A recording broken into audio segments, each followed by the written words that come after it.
ranking all of the MCU movies post-Endgame from worst to best. So let's get started. Coming at last place is Eternals. While this has breathtaking visuals and it has a pretty great lineup of cast and characters that are somewhat interesting, it is just overstuffed. There's too many of them to focus on. None of them feel fleshed out to their full potential. The story is lackluster. It has inconsistent pacing, easily taking last place. Coming at number 10 is The Marvels. The only part of this movie that is okay is Kamala Khan. She's actually looks like she's giving a decent performance and trying, but the relationship between the three of them just has no chemistry. Stakes are so low. They want you to believe it's really high. The villain is completely underdeveloped and is one of the worst MCU villains ever. Coming at number 9 is Thor: Love and Thunder. Christian Bale as Gore is fantastic. He was the show stealer in this film, and his scenes when he was getting serious as Gore, especially in the black and white aspect. Rest of the film, excessive humor, tonal imbalance, rush storytelling. Thor is just a complete joke like in Avengers Endgame, and it's just upped to 100%, and it's just not fun. There's no emotional impact here. Jane's arc just leaves me feeling underdeveloped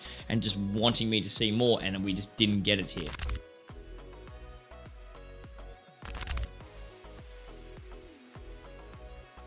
Black Widow. We can easily say she wasn't the star. Florence Pugh was the star. It should have been called Tasha's sister. The family dynamic was okay, but it oddly worked throughout the entire film because they're not together for a majority of the film. And it's just an oddly placed movie because it's a prequel to Infinity War, but we see it after Endgame when we see Natasha's death, so the impact just feels significantly less, and just enjoyment is just strung, not much in this film. And Taskmaster is underwhelming. Another very bad MCU villain. Coming at number 6 is Spider-Man: Far From Home. As time goes on, this film seems to be getting worse and worse for people, and I'm not sure why. Jake Gyllenhaal did an excellent job as Mysterio, and the creative sequences with the illusions of fooling Tom Holland are just creative, juicy, and just sensational. Like, it makes it a really interesting boss battle. He's not using his will's strong power to take out Spider-Man. He's using fake realities and illusion tech. I love that. And I like that the stakes feel a little bit smaller. It's taking place after Endgame. We just get a bit of a smaller scale story. Doctor Strange into the Multiverse of Madness. Everything to do with Sam Raimi's directing and writing is just sensational in this film. The horror elements just work with Scarlet Witch. Brings up the tension with her becoming a villain in this film. And we didn't know this when we saw the trailer. It wasn't revealed that she was going to become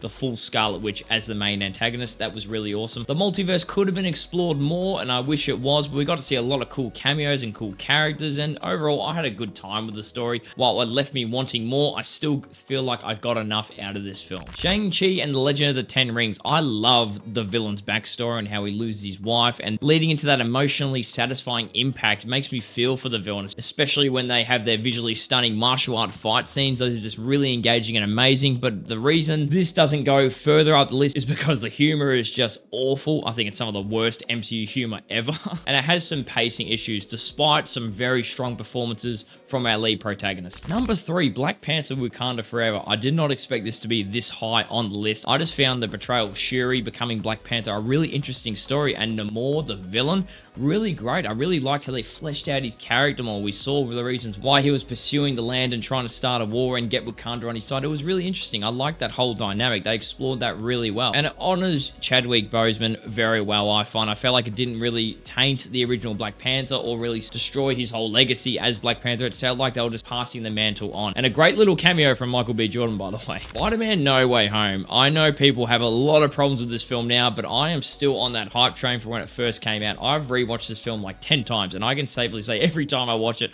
I have a blast. Yes, it has so many problems, has pacing issues, some of the tonal inconsistencies don't work, but the ones that do work are just sensational, and I can't get enough of all the cameos that are in this film. And sure, it's just like throwing cameos on the screen and Easter eggs and all this stuff, and I'm all for it. This film, I just put it aside. I go, I don't care. I just love it way too much. I love Spider-Man. I love Tobey Maguire's version. I love Andrew Garfield's version and Tom Holland's, and the fact they're all on screen together with their villains is just a beauty to behold. And oh my God, William Dafoe, man. No words. There are no words. Number 1 is Guardians of the Galaxy 3. James Gunn delivers an emotionally depth story, especially the backstory of Rocket on how he became the Rocket Raccoon character we know and love. It was just emotionally satisfying, this one. It was a character-driven story, just filled with heart, emotion, and just gut-wrenching moments that made you rip the villain's head off. And he was just a great villain because he was just a villain. He thought he was doing the right things, but he wasn't like empathetic or anything. You're just like, you blew up an entire planet, man. You're messed up, man. There's way too much love. There was no way this was not going to take the top spot. But that's going to start on my list. If you enjoyed it, please like, share, subscribe, and all that rubbish. And if you enjoyed this video, go check out my best and worst Marvel fight scenes. And be sure to click that notifications bell so you know when my next video comes onto your YouTube feed. I'll see you all on the next video. Mwah.